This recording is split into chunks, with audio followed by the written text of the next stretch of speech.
Serangan Lancet Rusia terekam sukses menghancurkan sejumlah pesawat tentara Ukraina di pangkalan udaranya.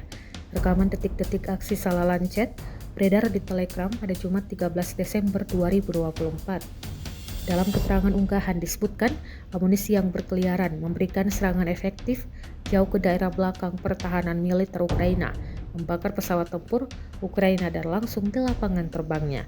Beberapa pesawat yang dihancurkan diantaranya Su-25 dan L-39. Su-25 dihancurkan di Dolgincevo dan L-39 di Kubalkino. Rekamannya pun kini telah menuai berbagai komentar dari warganet.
Download Tribun X sekarang, menghadirkan lokal menjadi Indonesia.